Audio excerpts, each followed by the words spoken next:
नमस्कार दोस्तों, मेरा नाम विकास है और आप स्टडी जोन एजुकेशन का यूट्यूब चैनल देख रहे हैं। इस वीडियो में बात करेंगे आज के मोस्ट इम्पॉर्टेंट करंट अफेयर्स के बारे में, तो ध्यान से देखिएगा इस पूरे वीडियो को।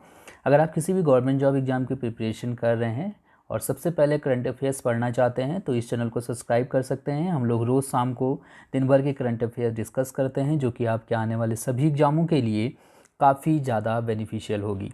तो शुरुआत करते हैं आज के करंट अफेयर का अपने पहले क्वेश्चन के साथ। हमारा पहला क्वेश्चन है कि 1 जून 2020 तक वन नेशन वन कार्ड योजना में कुल कितने राज्य शामिल हुए हैं। आप सभी को वन नेशन वन कार्ड योजना के बारे में पता होगा, मैं अलग से भी वीडियो बनाई है इसके बारे में और काफ़ी कुछ बताया भी है। तो 1 जून से जो है ये टोटल 20 राज्यों में ये योजना शुरू हो चुकी है। सरकार की योजना है कि 2021 तक इस योजना को पूरे देश में लागू किया जाए।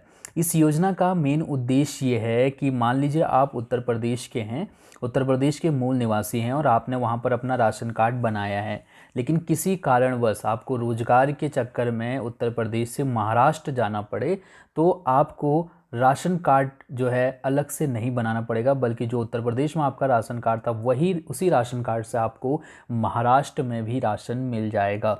अभी तक ऐसा नहीं होता था, लेकिन ये वन नेशन वन कार्ड की योजना के द्वारा ये चीज़ संभव हो पाई है। तो 1 जून से ये देश भर के 20 राज्यों में लागू हो चुकी है। 9 अगस्त 2019 को इस योजना की शुरुआत की गई। तो बेसिकली इसमें 4 राज्य पहले स्टार्टिंग में थे, जिसमें महाराष्ट्र, गुजरात, आंध्र प्रदेश और तेलंगाना शामिल थे। लेकिन धीरे धीरे ऐसा लगा कि इस योजना को पूरे देश में लागू किया जाना चाहिए, जिसकी वजह से जो है अब धीरे धीरे इसमें और जो राज्य हैं वो भी जुड़ते जा रहे हैं। और सरकार की योजना है कि मार्च 2021 तक इसमें देश भर के सभी राज्यों को जोड़ लिया जाए।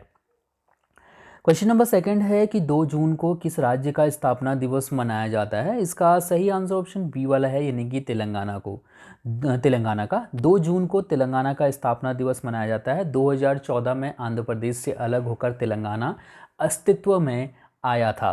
तेलंगाना की राजधानी हैदराबाद है। राज्यपाल यहाँ के तमिलसाई सौंदरराजन हैं और इसी तरीके से मुख्यमंत्री यहाँ के चंद्रशेखर राव हैं।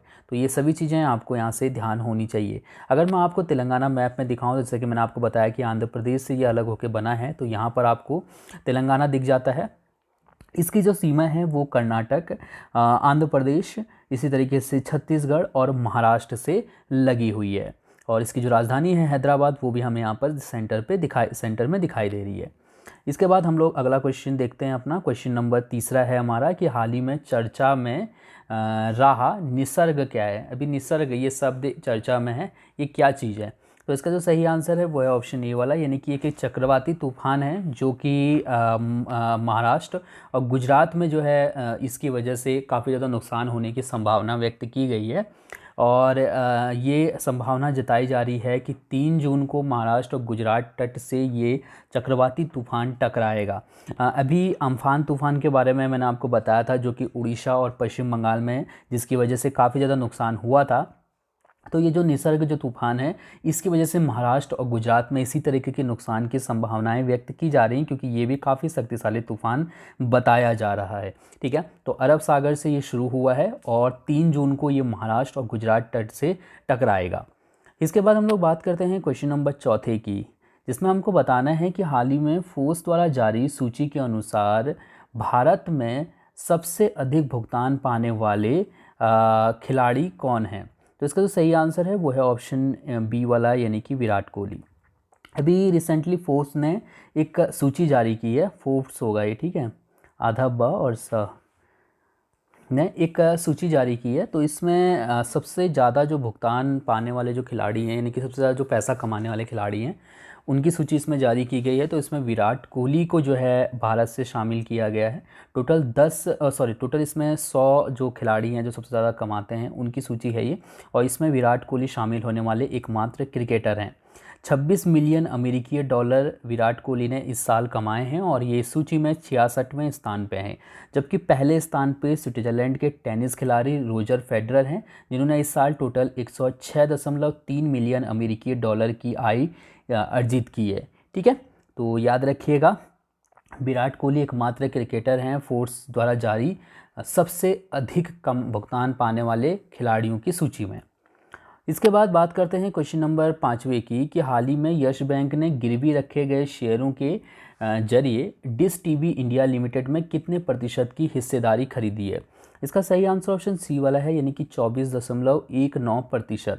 अभी रिसेंटली यस बैंक ने गिरवी रखे गए शेयरों के जरिए डिश टीवी इंडिया लिमिटेड में 24.19% की हिस्सेदारी खरीदी है।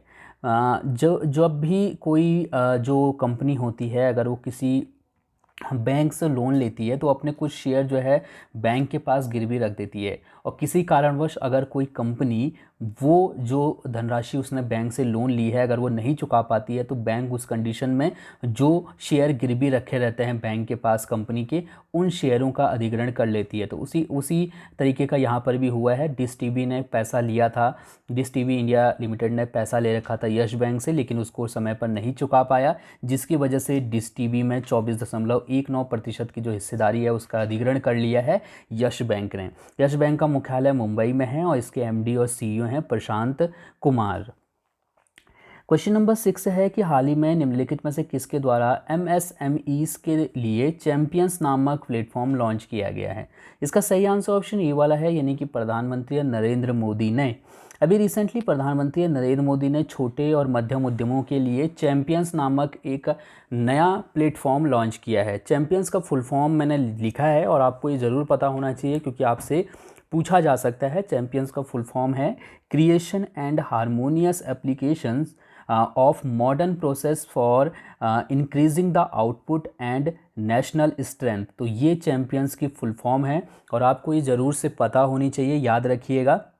इस पोर्टल की मदद से जो छोटे और मध्यम उद्यमी हैं वो जो है अगर किसी तरीके की उनको शिकायत अगर दर्ज करवानी हो तो वो शिकायत दर्ज करवा सकते हैं, और किसी भी तरीके की मतलब अगर उनको व्यापार करने में किसी तरीके की कोई समस्या हो रही है, या फिर मतलब जो सरकार के द्वारा जो नई योजनाएं चलाई गई हैं उनसे रिलेटेड कोई प्रॉब्लम है, तो वो इस पोर्टल पे जाके अपनी शिकायत दर्ज करा सकते हैं और उनकी शिकायतों को इस पोर्टल के जरिए तय समय के अंदर सुलझाया भी जाएगा। केंद्रीय सूक्ष्म लघु और मध्यम उद्यम मंत्री हैं नितिन गडकरी, तो इनका नाम भी हमें यहाँ से याद रखना होगा। क्वेश्चन नंबर 7वां है कि हाल ही में बॉबी जो मॉरो का निधन हो गया।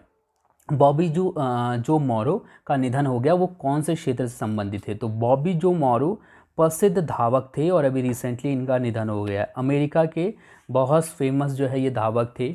1956 में मेलबर्न ओलंपिक में इन्होंने 100 मीटर, 200 मीटर और 4x100 मीटर दौड़ में 3 स्वर्ण पदक हासिल किए थे। तो उस वक्त ये एक मतलब ओलंपिक में 100 मीटर, 200 मीटर और 400 मीटर में जो है स्वर्ण पदक जीतने वाले ये पहले खिलाड़ी थे उस वक्त के। हालांकि अब तो 4 हो गए हैं, जिसमें हुसैन बोल्ट का नाम भी शामिल है। तो ये पहले खिलाड़ी थे जिन्होंने ओलंपिक में 4 स्वर्ण पदक हासिल किए थे दौड़ में। ठीक है, बॉबी जो मॉर, तो इनका अभी रिसेंटली निधन हो गया है।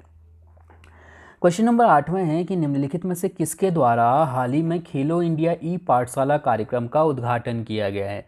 तो इसका जो सही आंसर है वो है ऑप्शन ए वाला, यानी कि किरण रिजिजू। अभी रिसेंटली किरण रिजिजू जो कि केंद्रीय खेल मंत्री हैं, इनके द्वारा खेलो इंडिया ई पाठशाला का उद्घाटन किया गया है। ये जो कार्यक्रम है इसकी शुरुआत भारतीय खेल प्राधिकरण द्वारा राष्ट्रीय खेल संघों के सहयोग से किया गया है। यहाँ पर आपकी जानकारी के लिए बता दूं कि इस तरीके की ये ऑनलाइन कोचिंग और एजुकेशन खेलों से रिलेटेड मतलब देने वाला जो है ये इस तरीके का अपने आप में ये पहला जो है कार्यक्रम है, जिसके द्वारा खिलाड़ियों को ऑनलाइन जो है कोचिंग दी जा रही है, उनको एजुकेशन दी जा रही है। ठीक है, तो याद रखिएगा किरण रिजिजू जो कि केंद्रीय खेल मंत्री हैं, इनके द्वारा इस कार्यक्रम का उद्घाटन किया गया। क्वेश्चन नंबर 9 है कि हाल ही में केंद्र सरकार ने स्ट्रीट वेंडर्स को ऋण देने हेतु कौन सी योजना की शुरुआत की है।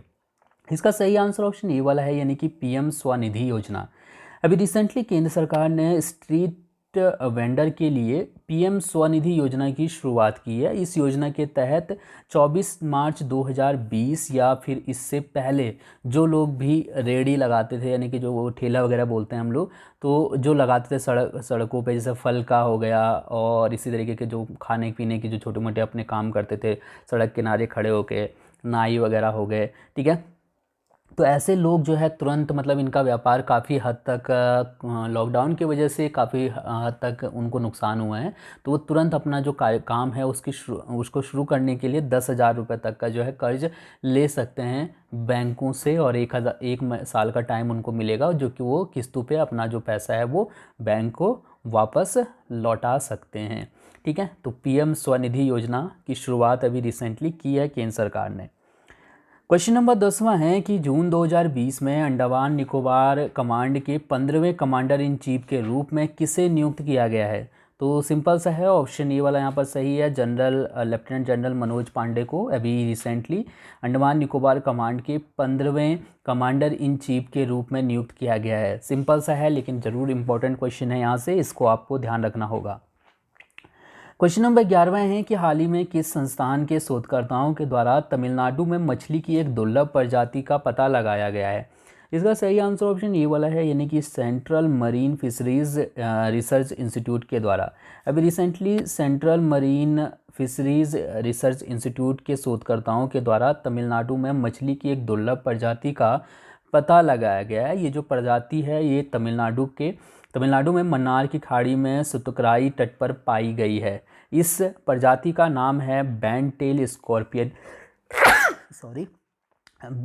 Scorpion fish. ये मछली की एक प्रजाति है जिसकी जो है जहरीली रीढ़ होती है, और ये रंग बदलने के कारण जानी जाती है। जिस तरीके से गिरगिट रंग बदलता है उसी तरीके से ये मछली भी रंग बदलती है। वैसे तो ये कई जगहों पर पाई गई है, लेकिन भारतीय जल क्षेत्र के अंदर ये पहली बार ये मछली जिंदा पाई गई है। ठीक है, तो याद रखिएगा, central marine fisheries research institute के शोधकर्ताओं ने इस मछली का पता लगाया है। क्वेश्चन नंबर 12वां है कि हाल ही में निम्नलिखित में से किसके द्वारा अल्ट्रा स्वच्छ नामक कीटाणुनाशक इकाई विकसित की है? इसका सही आंसर ऑप्शन बी वाला है, यानी कि डीआरडीओ ने अभी रिसेंटली जैसे वो टेलीफोन बूथ होता है ना, उसी तरीके का एक अल्ट्रा स्वच्छ नाम का एक जो है बॉक्स तैयार किया है, एक इकाई विकसित की है। इसके अंदर आप इलेक्ट्रॉनिक सामान, कपड़े वगैरह जो है सैनिटाइज कर पाएंगे। ठीक है, तो आप देख रहे होंगे डीआरडीओ ने अल्ट्रा स्वच्छ नाम का जो कीटाणु शोधन इकाई है वो विकसित की है अभी रिसेंटली। अब बात करते हैं दोस्तों आपके लिए कल के प्रश्न की। इस प्रश्न का उत्तर आपको कमेंट करके बताना था।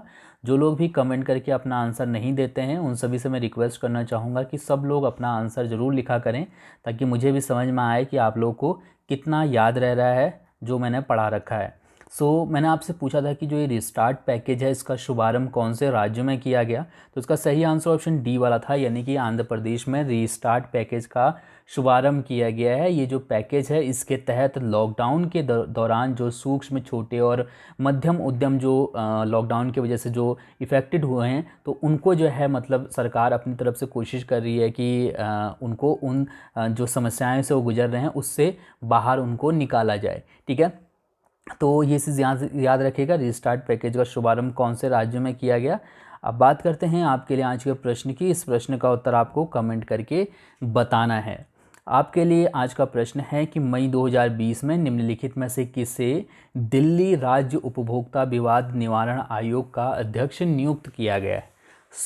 DSDRC यानी कि दिल्ली राज्य उपभोक्ता विवाद निवारण आयोग का अध्यक्ष किसे बनाया गया है, ये आप कमेंट करके बता सकते हैं। थैंक यू सो मच इस वीडियो को देखने के लिए। आपका दिन शुभ हो।